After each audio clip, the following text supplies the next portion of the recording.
Welcome back to the channel. Today we have my first Combat Patrol mission ever played, and really my first game of Warhammer 40k. It is the Space Wolves versus the World Eaters. I am playing the World Eaters, and one of my co-workers was happy enough to bring the Space Wolves to battle, and it was a really fun match. We were playing the Clash of Patrols mission, where it's just, if you get 5 points for every objective that you have captured, no special rules. It does use the closer deployment, so instead of being on the short board edges, you're on the long board edges, which also meant that we were a little bit closer, so this definitely favored a melee focused army such as the World Eaters going into it.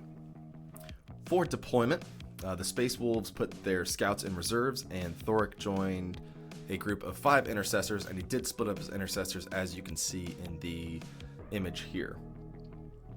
For World Eaters, I put the Berserkers on each side.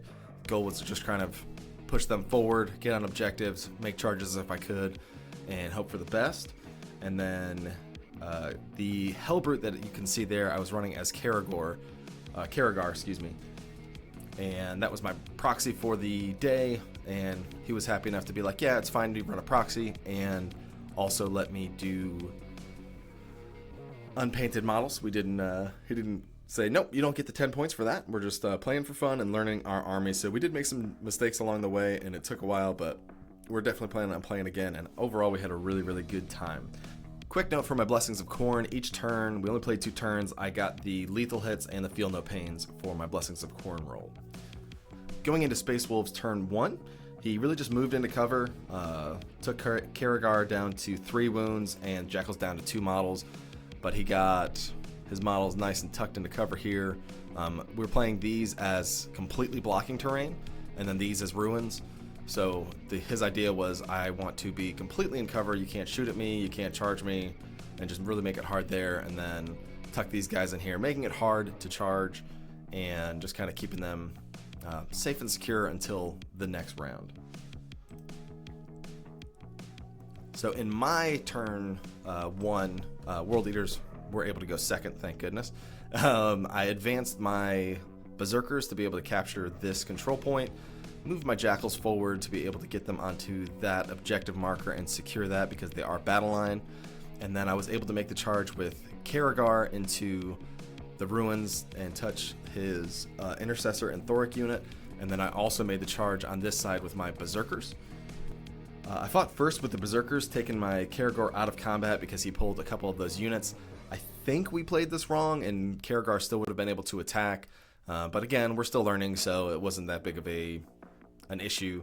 And as we progressed into the next turns, you'll see that overall it went well for the World Eaters. After that fight, we did play it so that Caragor could have at least consolidated into the Invictor Warsuit. That way the idea was to keep him locked up in combat into the next turn. So Space Wolves turn 2, he dropped his scouts in 9 inches from my Berserkers, hoping to lock them up in combat. He fell back with his Thoric unit, and then he moved the Intercessors over here out of cover to be able to shoot at my Berserker unit. In his shooting, he was able to knock out, or finish off rather, my Caragor with his Invictor shooting. He took out a few Berserkers from the scouts and Thoric unit shooting into him, and on the other side he was able to take out a few Berserkers as well with that bottom set of Intercessors. The scouts made their charge, took out a few models, but were wiped in the clapback from the World Eaters Berserker unit. So World Eaters turn 2, I was able to charge that top unit of Berserkers into that Thoric unit and was able to pick that up. I did a double charge on these Intercessors and the Invictor with this set of Berserkers. I was able to pick up 1 Intercessor, and I think I plinked off a couple wounds on that Invictor Warsuit, but it still had 8 wounds remaining at the end. That thing is a tank.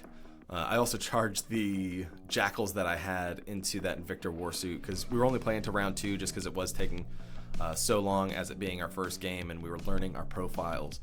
And so I just decided to charge them in instead of putting them on another objective to get that objective secure. Yeah, in the future, if we were going to play into turns 3, 4, 5, etc., probably would have charged the Jackals onto the or not charge them, but advance them onto one of these objective markers, just to be able to keep that extra objective secure. Would have charged these guys solely into this intercessor unit. That way, really be able to make sure I pick them up, because in turn 3, the goal would be to charge these guys and these guys into that Invictor Warsuit to try and finish them up, and just be able to lock that down. So the end score was 5-15 in favor of the World Eaters at the end of turn 2. All primary points. Neither of us scored any secondaries at the end of turn 2. One of the things that we talked about a little bit was just kind of gameplay, what we could have done differently, and he said he definitely played a little bit too reserved, and he wished he had pushed forward a little bit more. And because yeah, those intercessors are no pushover in combat. Once he slapped back with those intercessors on that bottom side, I mean, they get 5 attacks each.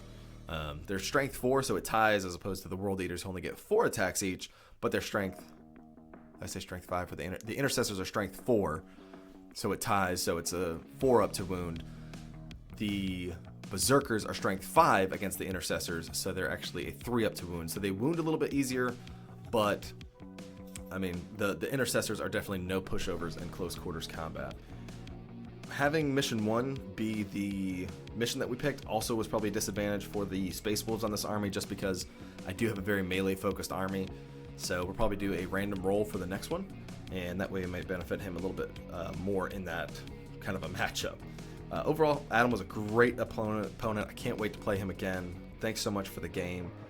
And then again, that final thought that I kind of have is, man, that second round went so much faster than the first, and it's not just because we had less models. It was because we started to learn our weapon profiles easier. So for instance, when I was attacking with Berserkers, I knew I have 2 Eviscerators, that's 6 rolls, because each of them have 3 attacks. I learned the wounds, the strength. You start to memorize that stuff pretty quickly, so it became a lot easier as in that second round than that first round. I also do want to thank Adam for bringing all the terrain, the maps, the objective markers. He really had a great immersion experience, because if it wasn't for that, I was probably going to use Magnetiles and a blank table. So being able to have that mat and those other pieces there was really nice to have, and just really helped sell that immersion. And I'm hoping to have more of my units painted by the next time we face off on the board. I at least have them primed, so maybe by next match I'll have 1 or 2 more models completely painted. And pretty soon after that, I'm planning on painting the next set of Berserkers, getting them done, and then painting the subassembly on the Lord on Juggernaut to be able to have that as my Warlord instead of having to use a proxy. And yeah, so overall, had a great time. Can't wait to verse him again, and we'll be seeing you in the next video. Like, comment, and subscribe, and stay tuned. Take care.